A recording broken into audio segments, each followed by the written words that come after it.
Hello everyone and welcome back to another train simulator news video. Quite an exciting one today. We've got the South Pacific Spectacular. Yes, New Zealand is going to be making its debut into train simulator with the NZTS Workshops Midland line between Aikens and Springfield route. Now we have got an R-tool to go through, so without further ado, let's get going. The Midland line route is the culmination of over 4 years of work by NZTS Workshops to bring the add-on to life in Train Simulator. Historic photos, aerial imagery, maps, diagrams and consultation with former railway staff have all been used to create the route as it would have appeared to those riding the train in the year 1968, marking the transition from steam to diesel on the line. New Zealand Midland Line is today world famous as the route of the Trans-Alpine tourist passenger service, but in 1874, when the railway first started to head west from Ralston, just south of Christchurch in New Zealand's South Island, the goal wasn't to cross the mighty Southern Alps to reach the vast coalfields and forestry on the island's west coast, but instead to access the vast tracts of arable farmland on the Canterbury Plains inland to Springfield. In the early 1880s, the pressure was on to join the west coast to the ports on the east coast through a royal commission soon scuppered the idea of the government funding the construction.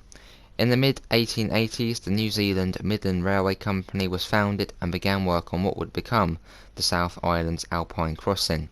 The company, however, did not have the funding to achieve such a feat, and in 1894 construction halted, forcing the government to seize the company's assets in 1895.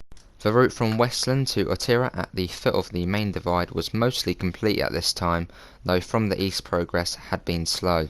Not surprising considering the 5 viaducts, 5 major bridges and 16 tunnels required to progress from Springfield at the foot of the Alps to Arthur's Pass just east of the main divide.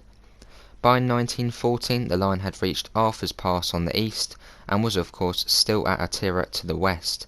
In the middle lay a mountain range splitting the two locations by a distance of 14 kilometers and a height difference of 359 meters. Knowing that this mountain range would need to be pierced, the government had in 1907 begun the construction of the Otira Tunnel, an 8.5 kilometer long tunnel built straight along a 1 in 33 gradient.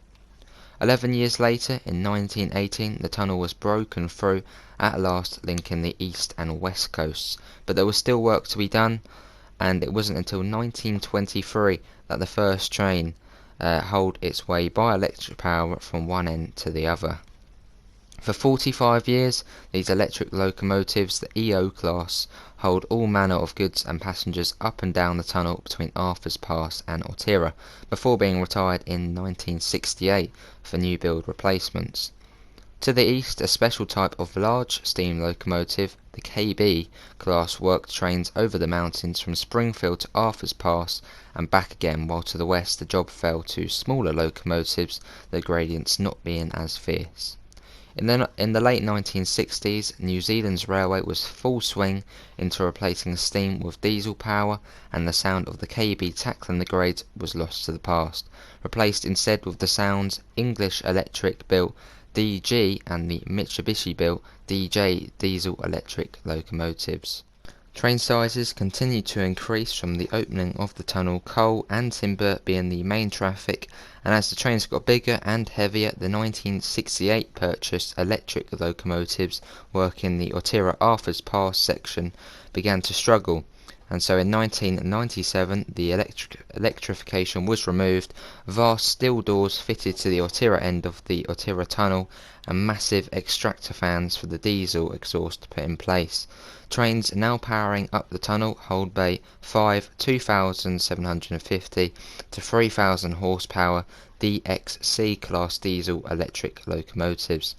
The Midland Line route from NZTS Workshop covers the toughest section of the route, the 90 kilometers from Springfield in the east to Aikens in the west, and includes the 8.5 kilometer long Otira Tunnel.